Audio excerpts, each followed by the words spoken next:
a ton. Yeah.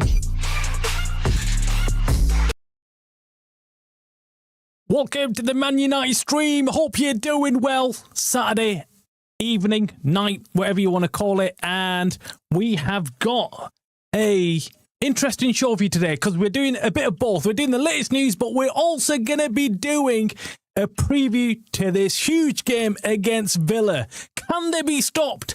Are they beatable? They're a team in absolute form. They are doing well. Niche, welcome to the show. Yeah, and we're talking about Kobbie Mainoo, of course. Kobbie Mainoo, we're hearing news that things have been rectified behind closed doors. We're hearing that Kobbie Mainoo has come and made some kind of reconciliation with Ruben Amorim. If that is the case, that's what we're hearing. If it is the case, it's good news. Kobbie Mainoo has come out and explained the situation to Ruben Amorim. And Ruben Amorim, to be fair, left the door open for him. He didn't go in for him like he could have gone in the press conference on Friday. He could have gone and said, yeah, Kobbie Mainoo is a bloody idiot. You know, he should have stopped his brother, should have done this, should have. He didn't. He just simply said, it wasn't Kobbie Mainoo wearing the T-shirt. And him wearing the T-shirt doesn't, doesn't make him drop out of the squad and doesn't make him play either. So he said it doesn't affect him. It doesn't, and I think that left the door open for Kobbie Mainoo to come and explain his situation to Ruben Amorim. So I'm hoping that it is rectified. I don't know whether it's rectified to the extent that he doesn't want to leave Man United. I don't think there's a U-turn in that situation. I think Kobbie Mainoo is a clever kid. He knows what's going on. He knows that he's got the perfect opportunity to find a place in this team with Ruben Amorim because we're missing some key players. We've got about a month with at least 3 top players gone on international duty. So, of course, he's probably thinking, I'm going to get some game time. And there's another thing that Ruben Amorim said, which was really telling in that press conference yesterday, which was, he actually had one of his best games for us. I was really impressed with Kobbie Mainoo when he came on. And again, that was really good probably to hear from Kobbie Mainoo's perspective, because he's probably thinking, shit, I've got a chance then. I've got a chance because, yes, everyone said he performed really well. His touches were really good. His dribbling, his passing was really good against Bournemouth. Unfortunately, we didn't get the result. I mean, if we got the win against Bournemouth, everyone would be talking about Kobbie Mainoo coming on and absolutely cooking. But unfortunately, we didn't get that win. I mean, like I said, there's always a thin line between success and failure. And if you're successful, you kind of go on and you talk about United being the best team ever. United kind of going to Villa and beating the shit out of them, right? That's what you'd be sat here thinking right now. You'd be thinking, yeah, bring on Villa, let's go. But because we got the draw, I think we're all kind of nervous. We're all nervous for tomorrow. I know, I feel it as well. There's lots of people, all fans I've been talking to, and they're all saying the same thing. They're not very confident. They're not confident. And I think there's only one way to set up against Villa. We'll go into that in a bit. Let me just first actually bring up the tweet that we got earlier from a few sources, and they were talking about Kobbie Mainoo sorting the situation out with Ruben Amorim. And it's good. Look, you don't want this saga to go on and completely distract us from what the most important thing is, which is going out and winning and making sure we keep in touch with the top 4, top 5 positions. And we're not just kind of losing and not winning. Not winning. I mean, losing. I think United have become the best at drawing. They've become masters at knowing how to flip and draw games. Even when they're bloody winning, they're like, oh no, we're winning, guys. Stop right there. We're winning. Let's call it a draw. Let's give them a goal. Let's give them a goal and let's call it a draw. Yeah, that's what United have been doing in the past games. I mean, how many games have we bloody drawn? How many games where we were in a winning position have we ended up drawing? I mean, I've lost count now, and I don't want to go over it again because you can't cry over spilt milk. But watching the Bournemouth game left me with a little bit more confidence, and I'm sure it did with everybody else. I know Nish is in the house. Nish, welcome. Rick, welcome. And Nish has been a advocate for changing the formation. So have I. I'm not going to lie. I'm not going to say, look, I'm happy with the three at the back. I've said it since Ruben Amorim arrived that, look, you've got to be flexible. You've got to allow yourself a bit of manoeuvring. You can't just play the same formation that's not working. Try it and change things up. And I know what Ruben Amorim comes back with. He says, well, yeah, but I don't play through at the back. We change it around. We change the formation around in game. We're playing different formations. But we start off three at the back. And when you start off three at the back, you're giving your players a signal. You're telling them what is acceptable and what isn't. And I think the players find it very difficult then in game to switch up when they're not being instructed to do that. That's my point. But anyway, it's going to be a crazy game tomorrow. But first, I'm going to keep jumping to the game. I don't want to jump to the game. I'll have to give you the news on Kobbie Mainoo first. Let's go through the Kobbie Mainoo news, and then I'll come to the chats, and then we'll go into previewing the game, because I know everyone is thinking about it. Everyone's worried. I've been watching the league, Premier League today. Been watching the games. I just had the Arsenal game on as well. I've just watched Liverpool as well win with Tottenham having 2 players sent off. What was that all about? City again looked very convincing. Did really well. That was a Newcastle game. Was crazy, wasn't it? Newcastle, was it? I can't remember. Yeah, I've just watched too much football. I'll come back to them as well in a minute. Anyway, the Kobbie Mainoo situation was this. Kobbie Mainoo was unaware his brother would be pictured at Old Trafford wearing a free Kobbie Mainoo t-shirt on Monday night. Mainoo does not intend to disrespect Man United. So this was initially what we heard.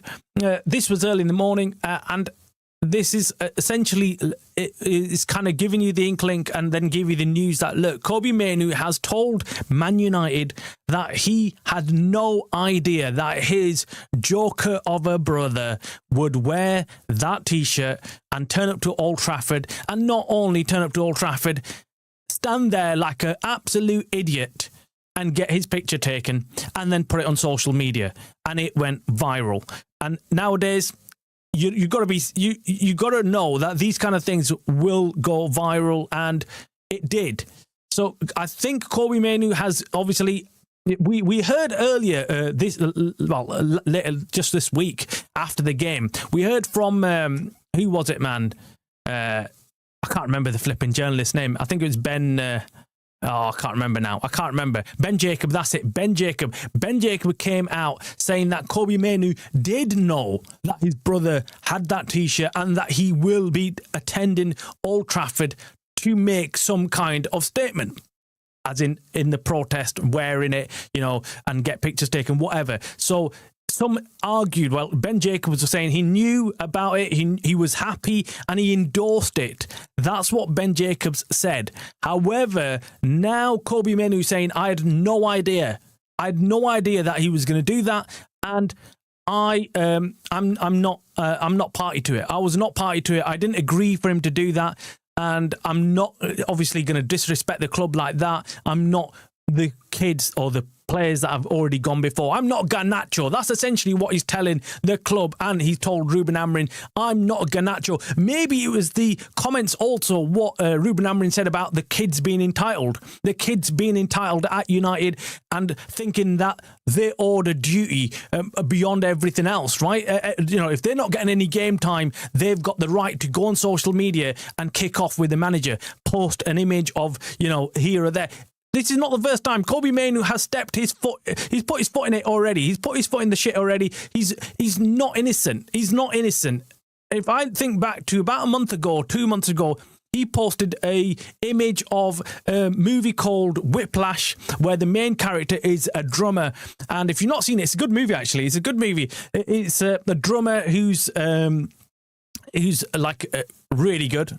But his mentor, his manager, Ruben Amorim, doesn't see what he's got on his hands and doesn't recognise his ability and doesn't recognise his skill. and it keeps on ignoring him, keeps on saying he's not good enough, he's not good enough, he's not good enough. And that was, again, a kind of message between the lines saying Ruben Amorim doesn't see what he's got in me. And again, Ruben Amorim has said he's never once turned up to my office to talk about not getting any game time, never talked about anything else. But then again, maybe he's thinking, you know, he's a young kid. You've got to look at it from both sides. He's probably looking at it and thinking, I'm just a little kid. If I go in there, Ruben Amorim's going to, you know, just completely do me over. Because we know Ruben Amorim's good with his words. So maybe he's thinking, it's no match. There's no point going in discussing that because he's just going to laugh me out of the office. But look, I hope this is the first step in the right direction for Kobbie Mainoo and Ruben Amorim. Ruben Amorim, I thought, dealt with it really well. And I think Kobbie Mainoo should take that olive branch that was put out by Ruben Amorim. And I did feel like it was an olive branch, a peacemaking olive branch to say, look, it wasn't Kobbie Mainoo who wore the T-shirt. That's all he said. And I like that. I like that because it left Kobbie Mainoo, because Ruben Amorim knows that right now we're going into a period of games where we're going to be without a lot of players and we need these players on side. And that's what makes a good manager.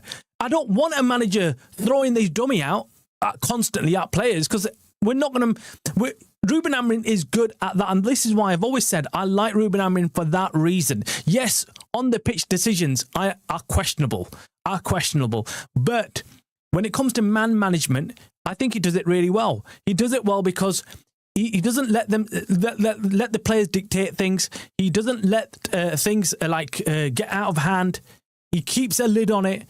He's not going to go out in public and start arguing through the press with a player. That's a no-no. And I think Ruben Amorim dealt with it well. And I think, look, Kobbie Mainoo making this move today, clarifying his position, I think is a huge, huge step. And I'm hoping that they can rectify it. I don't know whether it's going to go to the extent of him not leaving Man United in January, okay? I don't know about that. I actually, if I was a betting man, I would still say that Kobbie Mainoo, if the right offer comes along, Man United will end up selling him or at least sending him out on loan. However, we are hearing from Ruben Amorim that he's saying, I don't want to lose him. But I know why Ruben Amorim's saying that. Ruben Amorim's giving that message to the board. He's saying, I need more players. I can't afford to lose more players. I need more players in. And the reason why he's saying that is because he knows that if he doesn't say that, the board's going to turn up and say, tell you what, let's sell Mainoo. The manager hasn't kicked up a fuss. He hasn't told us to sell anybody. Bring anybody in. He's not said that he can't do without Kobbie Mainoo.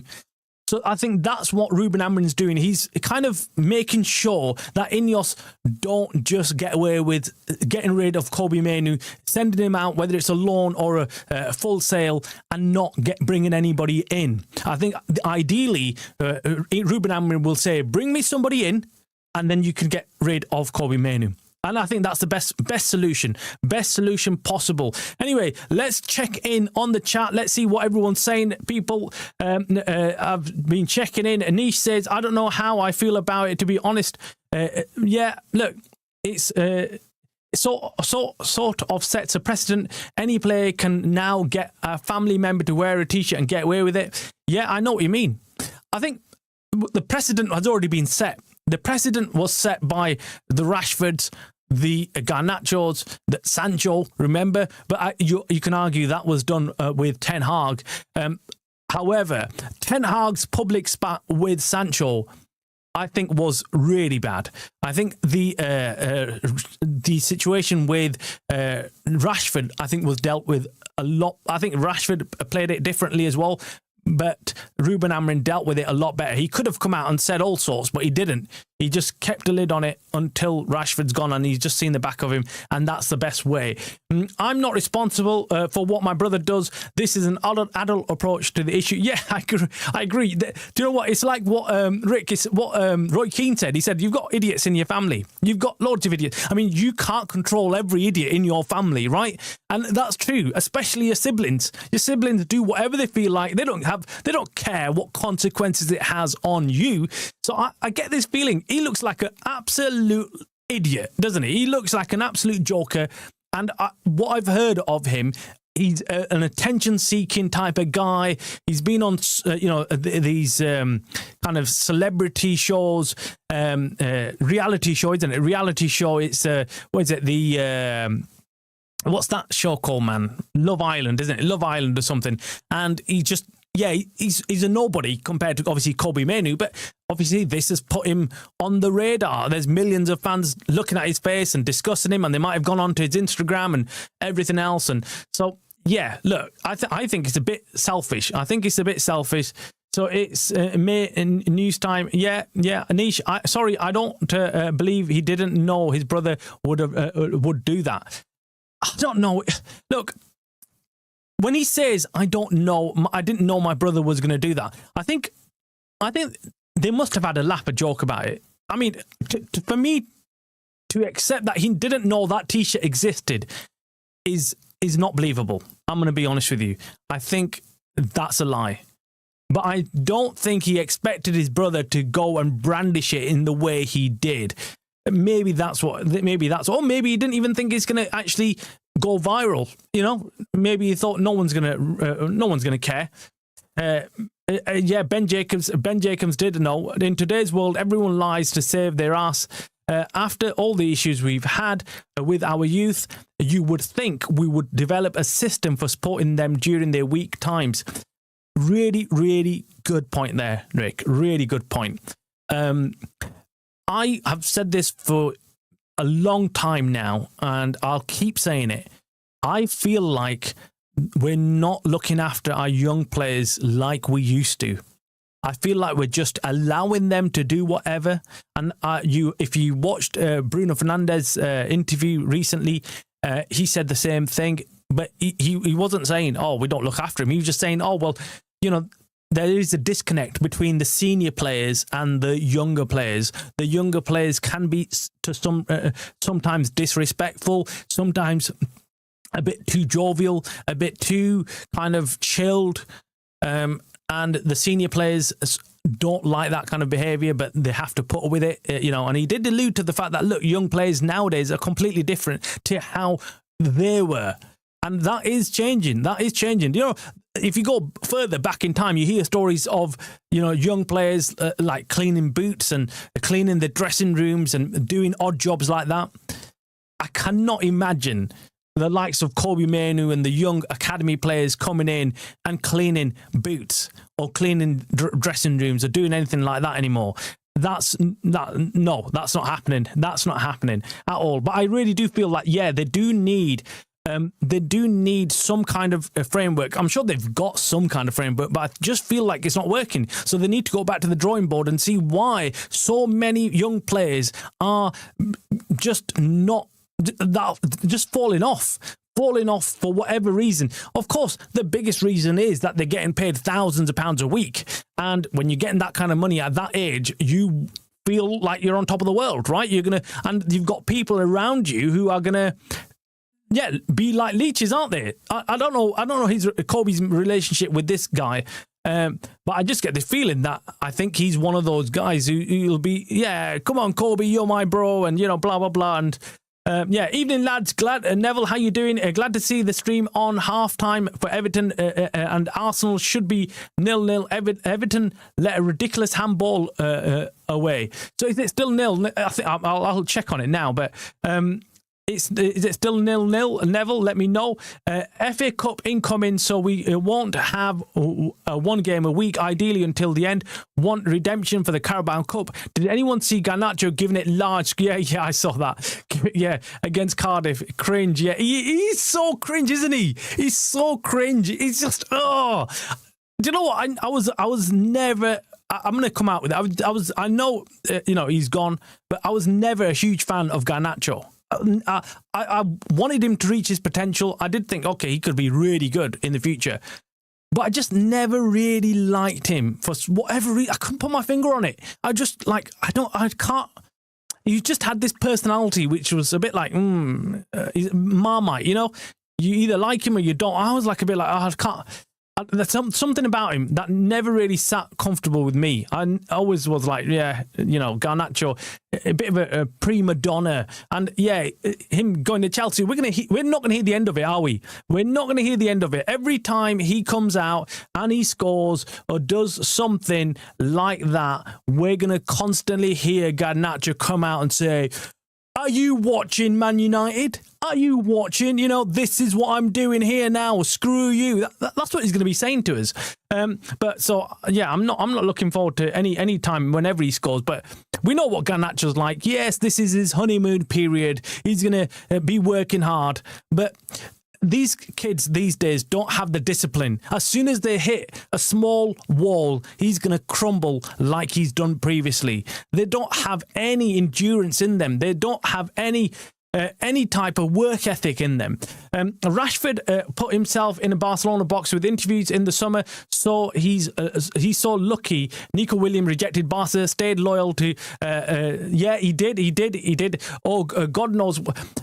That is a really good point there, actually, because, Nico Williams was Barcelona's first target and only target. They didn't want anybody else. In fact, once they lost out on Nico Williams, there was rumours about them going for Luis Diaz. That died down, and only then, but Barcelona right now, the only reason why, let's be honest, they went for Rashford was because they're skint. They didn't have enough money.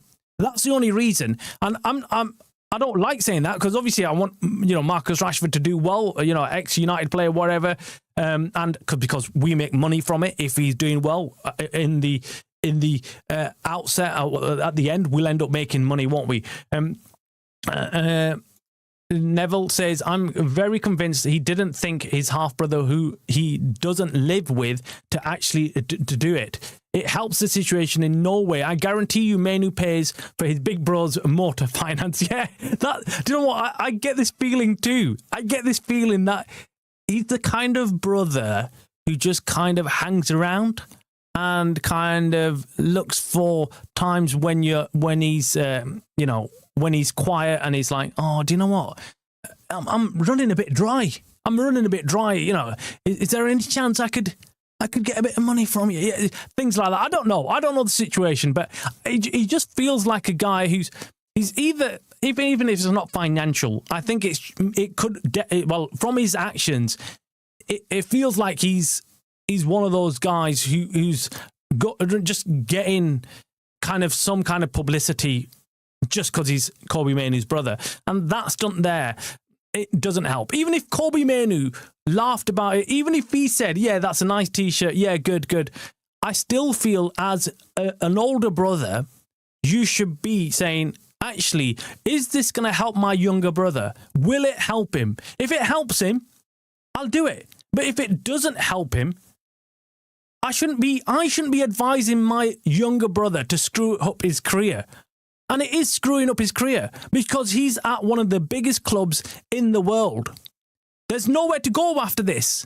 And even if you do, it's always a downward shift. You're always moving down. There's very rare cases where you're going to move sideways. And you can argue Rashford, some argue that, he moved sideways, went to Barcelona, and he's doing well. But Barcelona are not the club that they used to be. They're not the club that they used to be. Forget all that. La Liga is not the league that it used to be. We've seen the quality there, and it's not as good as many people make it out to be. But anyway, look, I'm not saying Rashford isn't doing well. Rashford, I hope he does do well, but he dealt with it differently. Kobbie Mainoo should have better people around him, and I'm hoping someone can grab him and say, "Get this idiot away from you, sort yourself out, keep working hard and work and get there. And that's what Ruben Amorim said as well. Roy Keane needs to get in the club just to be there until some and instill some authority. Yeah, I've thought that so many times. I've thought, why haven't we got someone like Roy Keane, someone like Beckham, someone like Ferdinand, players, ex-players who can just kind of knock around and put things right when they see them going off the rails. The problem we've got is our leadership team right now in United isn't good enough. Bruno Fernandes, Harry Maguire, Leacher, they're not very talkative. And there is, of course, a communication breakdown as well. They're not going to be able to work out like what the kids are doing. The kids, there's a definite divide. There's a divide, and Bruno Fernandes said it himself. He said there's a divide between the young and the old. We don't really get what they like, and they don't really get us older players. They don't really have the respect that we used to have of our senior players when we were younger. So yeah, definitely something needs to change. Because this is like, it's a cycle, isn't it? It's a cycle that keeps on repeating itself. Nish says, get Roy in to show them what it means to be serious about the badge. Yeah, I love that. Roy Keane's my favourite player, by the way. We didn't win all those titles because we had the best players. It was because of our mentality. Yep, 100% agree. Neville says they've definitely caught on to the fact that they can't let go of the badge, etc. to the kids' heads. They're part of the environment Amorim is trying to stop, and sadly it was in the box. So Penn 1-0 Gyökeres. All right, so it is 1-0. Gyökeres finally gets a goal. Wow, that is shocking. I get what you're saying about Ghana, but I think the problems in our club contribute to it. Definitely. Look, I think you had Rashford come out in the interview and him saying, look, things aren't right at the club. Things are not right. Not at the manager level, but above it. And we all know what that means, right? We all know that we've been ran like a bloody shit show by the owners. The owners have let these players get away with all sorts, but because the structure's not there, because the ethos and everything has gone out the window, the players are kind of walking around like lost chickens. They don't really know what to behave like, because there's nothing coming from the hierarchy saying, look, this is the club, this is what we must do. Social media. I don't understand for 1 second how being Man United and their legal team, when they're signing these players, they haven't got clauses within their contract stopping them bringing the club into disrepute by making social media posts. I really do not understand how they've not banned them. Anything to do with the player themselves, they should be allowed to put the social media post out, but they should be stopped from making any comment about Man United, their manager, or any of their players, any of their colleagues, anything like that. That should be like a serious breach of their contract, so it'll stop anyone doing it. Right now, I feel like they haven't got anything like that in there, so it makes no sense to me. It's really funny, though, in terms of Garnacho, because now he's scored a few goals. His passing has dried up because we all know he stayed in the Prem just to play for a rival. Main character syndrome. Yeah, he just loves himself. Bro can clean boots for pocket money. Yeah. Absolute facts, Travis. It's great seeing him do well, but to be honest, I hope they reject buying him. He's done so well, and we could get more than 30 mil. I mean, if they're coming with 30 mil offers for Rashford, they're taking the piss. We can't accept shit like that. I mean, I would tell him to do one. I'd tell him to do one. He's worth more than that, and that's the embarrassing thing with Barca. Barca have just always done this to clubs. They come in. I mean, did you hear the story about how they told Lewandowski at the end of last season to stop scoring goals because he was going to exceed the limit that was set in the contract when they purchased him from Bayern Munich, and Barcelona would have to pay them an additional add-on for him scoring that many goals? Can you believe?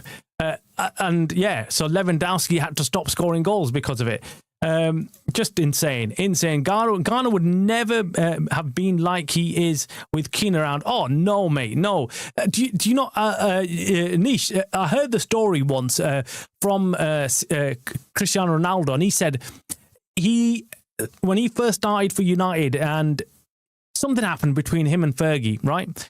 And he spoke back to Fergie. He said something, he gave him some jip back, and then he went into the dressing room and he sat there and he goes, immediately, I sat down, I was just chilling out, and then three of the senior players come up to me. I think Keane was one of them.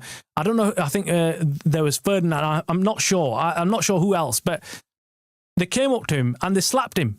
I don't know who it was, slapped him and said, you're never fucking doing that again. And he goes, I was left gobsmacked. Like, what? And he goes, you're never speaking to the gaffer like that again. And he goes, after that point, I never swore back at the gaffer. And he goes, yeah. And it instilled something in me that the players themselves, the senior players, came and told me that they'll kick the crap out of me if I ever did that again. And he goes, I shit it. And I never did it again. So I can't imagine it being done now. I seriously can't. There was actually, by the press, there was talk, actually the press on Friday said that to Ruben Amorim. Why are the senior players not interjecting? And why are they not speaking to Kobbie Mainoo? Why are they not putting him right? And Ruben Amorim, I think there was a kind of lost in translation type situation there, because he didn't really understand what they were saying to him. And he kept saying, well, it's my job. And they were like, yeah, but surely the senior players should step in these kind of scenarios. Surely it shouldn't be on you to sort this out. Surely the senior players should go up to him and say, what the F are you doing? Make sure your brother doesn't flipping turn up to Old Trafford ever again. That kind of thing.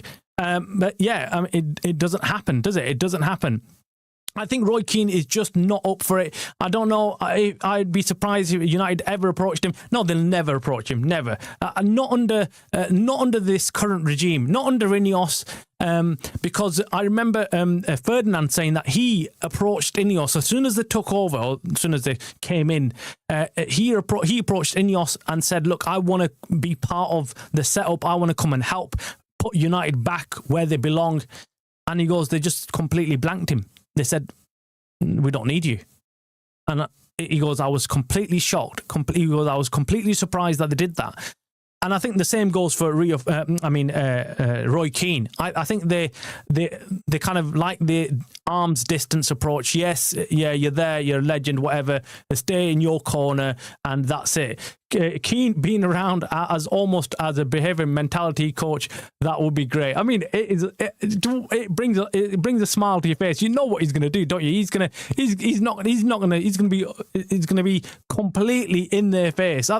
Maybe not too good either. I mean, we say, yeah, it's fun, but we would like the fireworks for sure. But I think Roy Keane, I think we'll have a long list of players wanting to get out of Man United if Roy Keane turns up one morning and says, right, I'm here to sort out your mental state. You know what I mean? But then again, he'll get rid of all the weak players and keep the ones who survive, have got the balls to stay at the club. And if they can deal with Roy Keane, they can deal with any match day. I tell you that much. The divide has been going on since Pogba and Lingard came in. Rooney said it himself. Yeah, I remember that. Yeah, Nish, good point, that one. The young players came in and they've just kind of like completely changed the way things are at United, and I think we've gone really in a direction when we shouldn't be going down that direction. But is it a reflection of modern society? Is it a reflection of the modern day footballer? And do we have to cope with that? That's another question that I guess, yeah, we're all sat here saying, yeah, we should have it like this. But if I was in like Kobbie Mainoo's or Rashford's or Garnacho's position, and I think I'm the bee's knees, and I'm getting paid more than the manager. You might have that superiority complex where you say, well, I'm better than him. I'm getting paid more than you, so sit down, shut up, and listen to me. I don't care if you're the manager.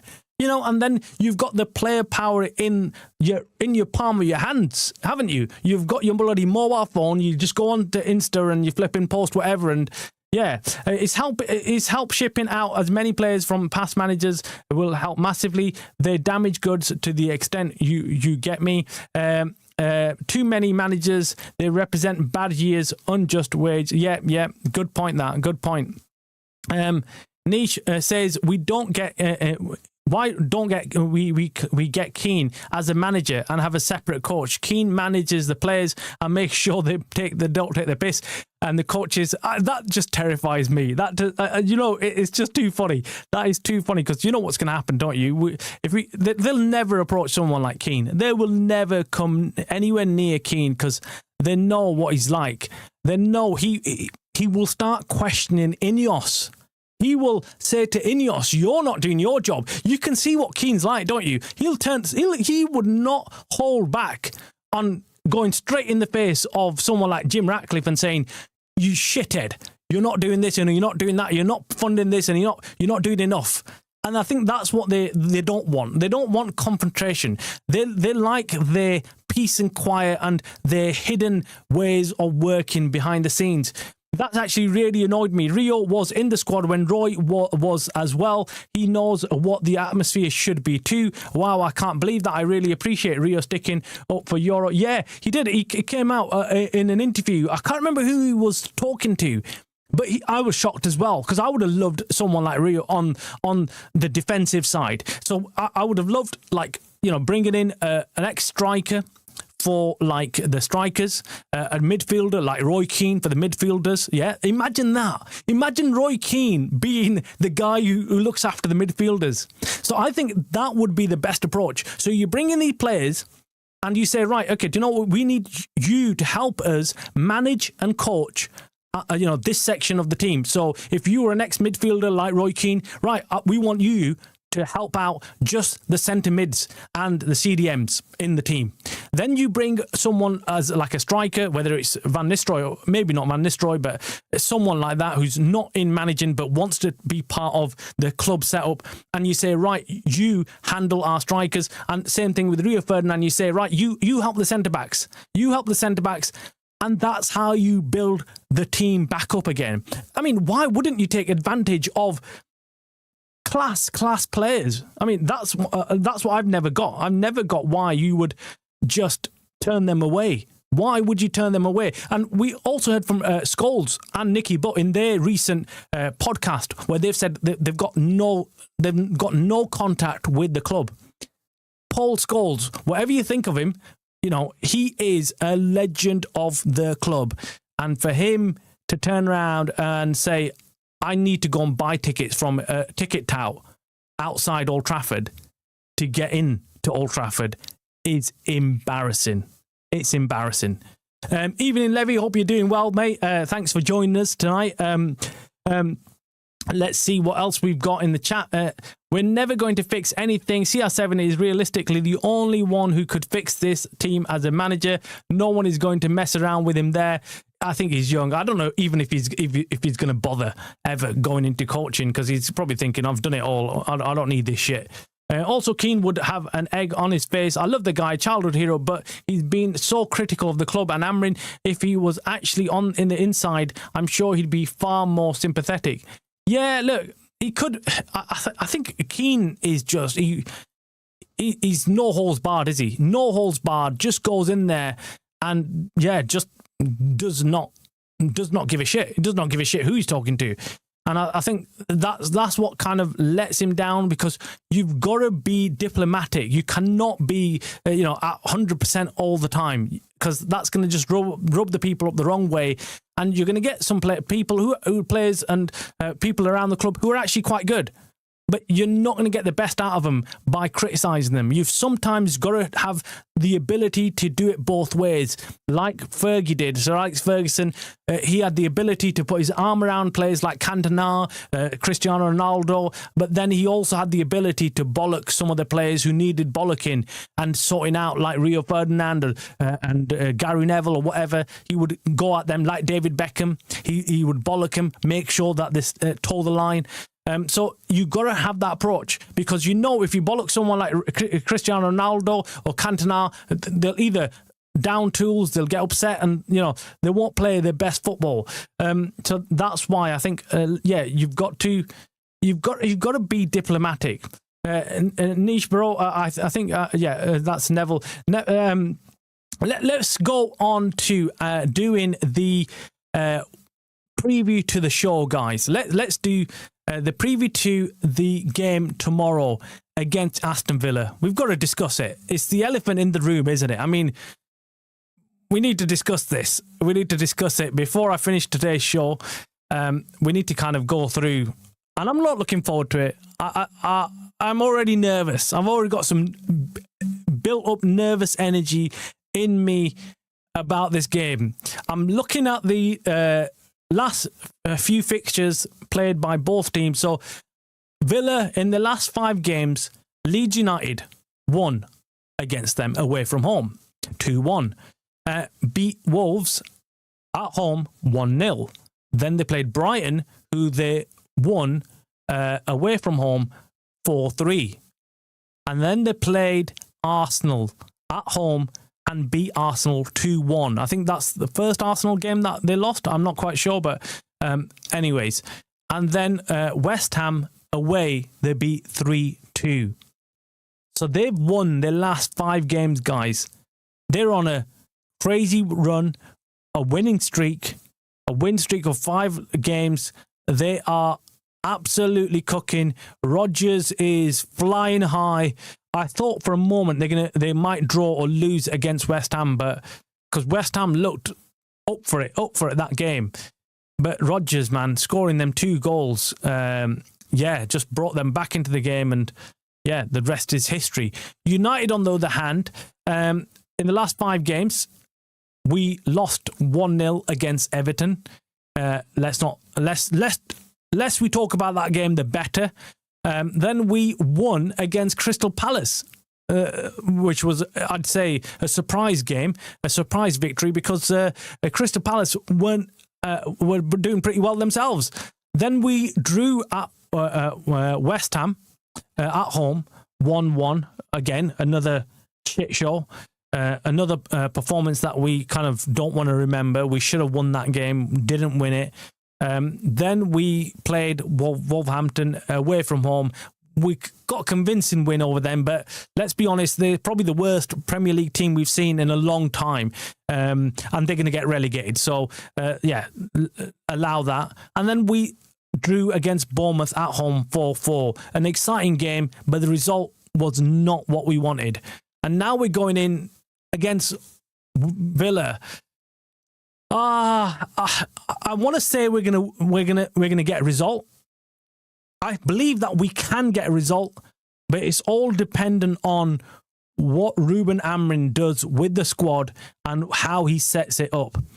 For me personally, I would go in with a 4-4-2 formation, play hard to get through, make sure we defend, and then try and counter if we can.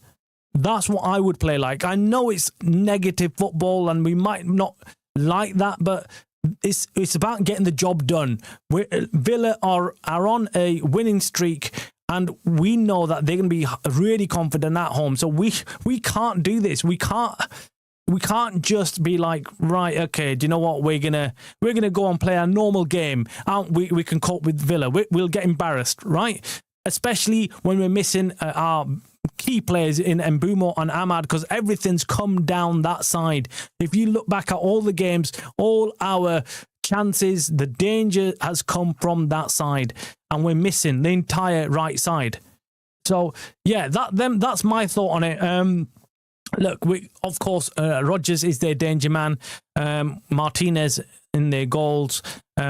United, if I'm going to predict what lineup, I think Leach is going to be back in this game. I really do believe Leach is going to start. I think Dallow's going to be right back. Dogu's going to start left back. I think Shaw might drop to the bench. And I think Yoro or Haven could be in that other centre-back position. Again, if we're playing that 4 at the back. In the midfield, it picks itself, really. We've got Kuhn on the left mid, and I believe that we'll have... actually, why am I going through it? I mean, we don't even know what Ruben Amorim's going to do. I always do this, and then I always get it wrong because this guy pulls out a complete and utter surprise. An absolute surprise in team selection. We know Sesko's back fit. Hopefully he can start. Let's hope he does. I mean, again, I'd like to see Mason Mount start. He's been really good. Casemiro and Bruno Fernandes will start also. It's going to be interesting to see who plays out on that right-hand side. But it could be Mount. It could be Kuhn. I don't know who we'll put out there, actually. I really don't. I mean, you could see him switch it up quite a bit. Let's wait and see. But I'm not 100% convinced. I'm not 100%. Neville says, man, they look so good. And yes, it was Villa that broke Arsenal's unbeaten run. Oh, shit, was it? Oh, my God. I was hoping I was wrong for a moment. I was hoping that maybe just Arsenal had lost already. But Villa are going to be hard to beat if that's the case. Now they're on their own.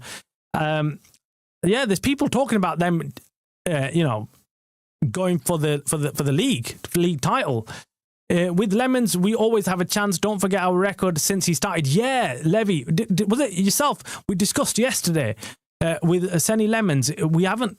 His record's brilliant for United. Really, really good. It's amazing what competent goalkeeping can transform a team. Yeah, I mean, let's be honest. The bar was so low with Onana, Levy. I mean, we were. I remember the first game when Senny Lemons played, and we were celebrating every time he was coming out and catching the ball. We were celebrating like it was a bloody goal. We were like, yeah, he's caught the ball. He's come out and caught the ball. My God, how long have we waited to see a goalkeeper that can just rush out and catch the ball from a corner or a free kick? I mean, it was amazing. And it just, the level was so bad. But I am thankful that we've sorted that out. And I really do hope that Senny Lemons really can go on to become our number one goalkeeper. He's got all the characteristics to be a top goalkeeper because of he's just level-headed. You don't see him going crazy or he doesn't look nervous at any time. And I really like that. I'm hoping that he can do that. I just feel like he's one of those players. I just hope that he's one of those players that can just consistently play for United and just keep that position. And no one's going to challenge him. No one's going to come up and say, he's not our number one goalkeeper. There's still talk about Onana coming back to Man United. Onana coming back to Man United. I mean, sorry guys, I didn't want to give you a nervous breakdown there. I'm just reporting as it is. I heard some rumours that Onana could come back at the end of his loan spell and be back at United. Can you imagine? Oh God, I can't imagine that, but it can happen. Lemons was visibly changed and instilled a lot of calmness into the back line. It's great that we have a keeper that can actually pass with confidence, especially with the three at the back. It's so important. He's shored it up. Look, I know there's going to be some people saying, oh, well, we've conceded so many goals, blah, blah, blah. It's not because of him. He's very good, and we saw him against Bournemouth. He kept us in the bloody game, right? It could have been a situation where Bournemouth could have scored 2 goals and completely thrashed us, and it could have been a completely different outcome if it wasn't for Senny Lemons. Niche, I fully get that, bro. Patience is so much easier said than done. If Ineos get the wallet out in January, I think we have a good chance of doing it, bro. The stats are pointing to it. I think, look, it's imperative that we bring in new players. Our squad is shit. I know people don't like hearing it, and I know people say, look, you've got to back the players, and I do back the players, but I also feel that we need better players. I still feel like we need a team that is capable of at least getting into the Champions League spots. And we know we're not good enough. We haven't got the bench. We can't ask Ruben Amorim to do a job without giving him the tools to do the job. He's saying, I need this to do the job. And we're saying, yeah, but can't you do it without it for now? Can you not do it? Look, I feel like we just need to give him the players that he's asking for. At least give him the players he's asking for. He's not asking for much. He wants a defensive midfield player. Give him that. Give him that. Pull the finger out. Do all you can to go and sign someone like, Baleba or even Gallagher. I'd take flipping Gallagher. I'd take whoever right now. I'm getting desperate. I hate hearing reports or news about how Ineos might not be willing to spend money in January. I hate hearing that. I really do.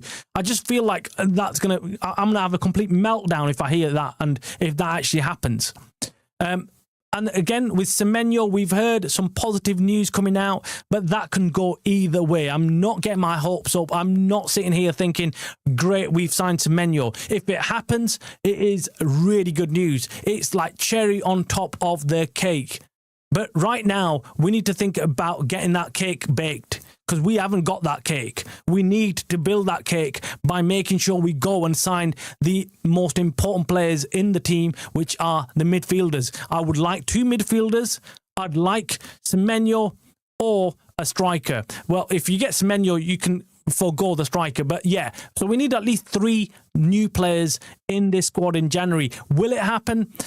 It's a tough one. It's a tough one because we don't have a lot of time in January. We don't have a lot of time, and we will struggle. That's what it is. What else? What are we saying? So, what's the year going to be for tomorrow? What's the team going to be for tomorrow?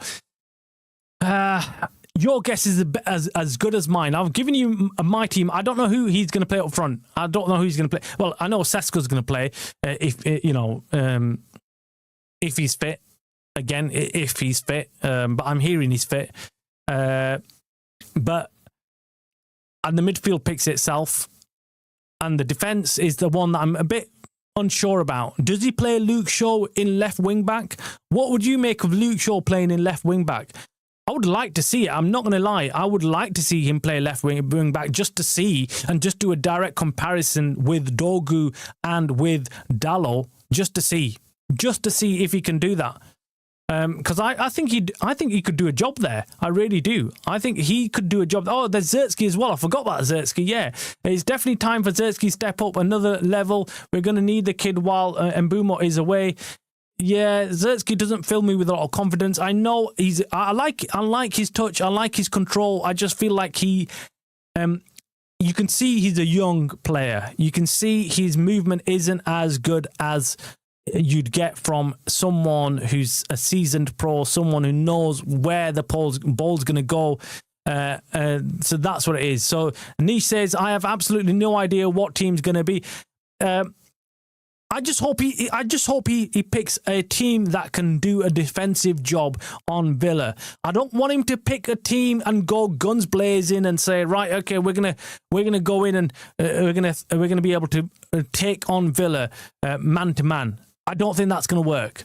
That's the only thing, because you can see their track record. Every team that's come up against them, they've been able to find a way around. Unai Emery is having a very good time at Villa. Experienced manager, knows how to do things like that. So yeah, let's hope, guys. Let's hope and see what happens. I'll be doing a watch along, so make sure you join me on that. Before I leave, guys, I hope you enjoy the show. Please hit the like as well and subscribe if you're not already a subscriber to the Man Utd stream channel. I want to say a huge thank you for everyone who's participated. And Neville, Nish, as always, enjoyable having a discussion with you guys. So knowledgeable. Seriously, I love everyone who comes on, actually, because everyone who comes on, from Levi to Neville to Nish and who else was it? Rick.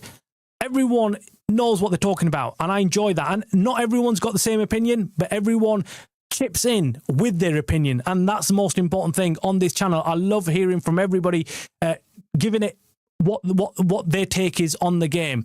No one's 100% about what their opinion is in terms of what's going to happen tomorrow.